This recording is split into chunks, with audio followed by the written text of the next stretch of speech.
You've been seeing that there is some divergent opinion about the tip of the new zygos. The Brazilian people like one way, the American like another way. And Rodrigo, in your opinion, what would be a good tip for this kind of implant, in your perspective?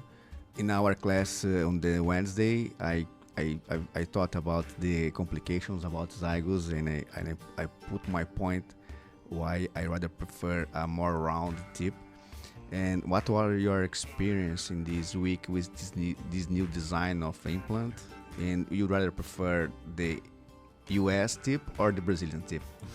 That's a good question. Hard to tell. Hard to tell. The most important thing with every implant you're replacing, especially when you are rehabilitating a dentalus patient, and you're supposed to immediately load those cases because we don't want the implants to get loose. We discussed this a lot during this week. Sometimes, even though you don't reach a very good primary stability, it's better to splint than just let the implant be hidden by a denture, a removable denture that will be loading the implant by without any care. So I'd like to have an implant that it can get a very good primary stability, but not give us a hard time with maybe getting too stuck to the bone that will have a trouble in engaging, or even fracturing the zygoma, as you say, like a green stick, because it happens sometimes. So and this is pretty much my philosophy right now with every implant. I'm not going anymore for like a huge torques. I mean, if you can get it, it's fine, good, but you don't need to get a stick to, this implant is better because it provides you a much better primary stability, because you can reach that in the with the zygoma. So I would like the round tip.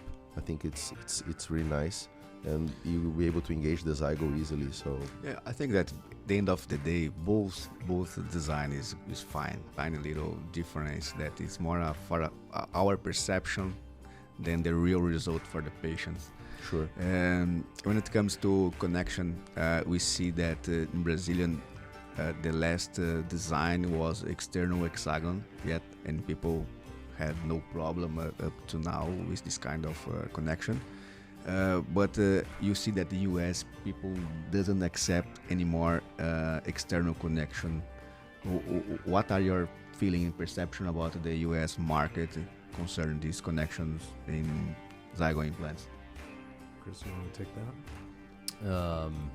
Specifically regarding the connection, the internal versus the external, I think there's just a little bit of a historical perspective, meaning that probably one of the foremost zygomatic implant companies right now, which would be a competitor of SIN, is Norris Medical, and that's an internal hex, which is another connection. And a lot of it has to do with the proper treatment planning, the proper execution of the cases, and whether or not those implants have, for example, if you're going to do a quad, does that quad have anterior support and posterior support? That's going to take a lot of stress off of those connections, versus if you're not providing anterior or posterior support, you're going to stress those connections. So the ability to put in pterygoids or fine bone in a more anterior area like transnasal or something like that, I think ultimately goes into the entire case, not just is it coming down to the connection. That being said, when we were looking through different studies, when we were looking through historical data, it seemed like an internal connection for a number of reasons would provide a very good seal and really good long-term maintenance of the tissue. Even when we did our revision case this week as part of the course, just trying to get that abutment off. It was almost like there was a nice little kind of cold weld to it that had to be tapped off, which I was really... you had hard time to try to remove it. It's like you are total engaged. Yeah, even without the screw. Yeah. So a lot goes into it, but I'm really happy with the connection that we have. And I think, Fernando, the big thing is we're thinking prosthetically now.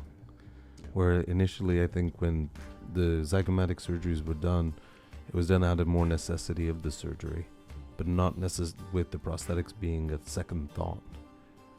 When now we're thinking more, can we put the implant in the best prosthetic position to give the patient a really good rehabilitation? Yeah. And now I'd like to open my heart to you.